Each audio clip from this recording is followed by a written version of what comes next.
For as long as I can remember, I have loved the imagery of a tree. It's such a powerful symbol in so many world religions and philosophies, whether it's called the tree of life, the tree of knowledge, the sacred grove, or the tree of the world. It's also associated with the family tree, or the ancestral tree.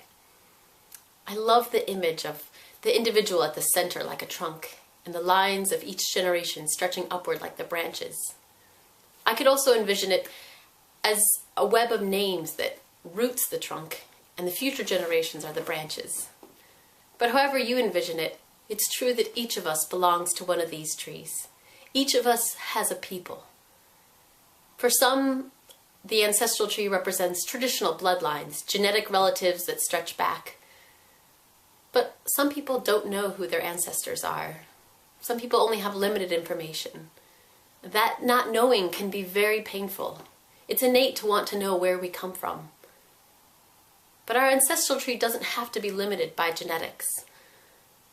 It can be made up of people who have influenced us, and the people who influenced them, as far back as history can remember. This past summer I watched a series on PBS called Finding Your Roots. And the concept behind the show is that a team of genealogists would research the family trees of celebrities and people at the top of their fields. The show turned on a central question: do your ancestors shape who you are? I sat with this question for a long time, not because I didn't know who my ancestors were, because I grew up Mormon, and if there's one thing that Mormons do well, it's genealogy. Mormons have a huge family history library that members are encouraged to use to trace back as far back as they can and collect stories and photos. And my mother was, like so many other mothers, very diligent about making sure we knew where we came from. I grew up knowing that I was part of the Mormon handcart pioneer heritage. My ancestors were poor immigrants from Europe who came to the U.S. to be part of the Mormon settlement in Utah, but they were too poor to afford oxen or cattle, so they pulled all of their belongings and their family members on a cart by hand across the country. Many died and suffered, but they persevered to get to the promised land. I learned about this. I dressed up in gingham dresses and put on my bonnet on Pioneer Day and sweated in the middle of July. I knew that my grandmother was a proud member of the Daughter of the Utah Pioneers. But despite all of this, part of me didn't feel connected to my relatives. I didn't feel like I had been shaped in any real way by my ancestors. This feeling of not being connected only got worse when I left the Mormon church at around 12 years old. And worse still, the more I learned about history. For example, one of the most famous stories in my family lore is about one of my great-grandmothers. I don't remember how many greats she has in front of her name, but suffice it to say that she lived in a cabin on the frontier. And as the story goes, one day she was spending the entire afternoon baking pies and had set them out on the windowsill to cool, when two Native American men burst in and demanded that she give them all of her food. They saw the pies and they grabbed them immediately, and this made her lose it. She was terrified and defenseless, but she went into a rage and grabbed them by the hair and dragged them out of the cabin, kicking and screaming. I was told this story as an example of the strong women in my family, of the pioneer spirit. And in that sense, I still relate to it in some ways. But I've also learned a lot about what pioneer settlements did to the Native Americans.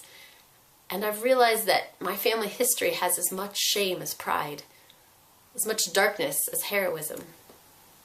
When I started a family of my own, I wanted my children to have the same sense of rootedness that I had, and yet I wanted them to have a connection that they could relate to. So I decided to reach further back, to my relatives from Scandinavia and England. We started celebrating St. Lucia's Day near Christmas time.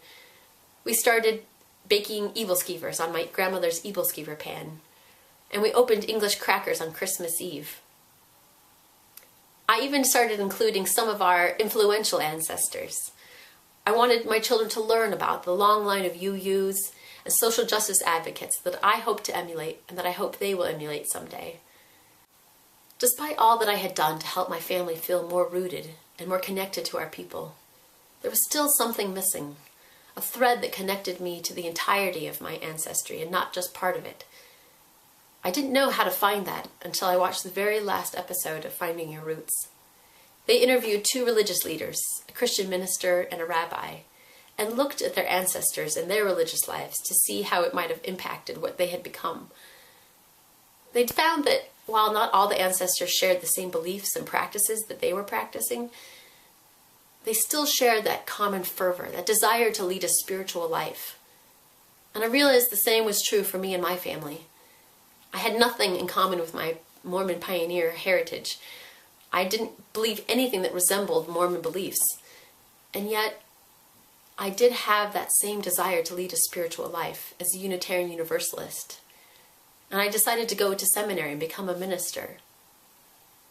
I realized that maybe the ways we're connected to our families and our ancestors isn't always obvious, it isn't always simple, but there's a thread there that connects us through time. As we honor the Day of the Dead today, I hope you're able to find that connection, that thread that binds us to our loved ones through the ages. A connection that time and death can't touch. We often say that we've lost someone when they die. But if we look, we can find that they're always with us. In the choices we make, in the little things we do, in the big things we do. They influence us as much through their mistakes as through their heroism. As much through our differences with them as our similarities. May you find that connection, and may it help you stay rooted. And may we all have the courage to spread our branches wide.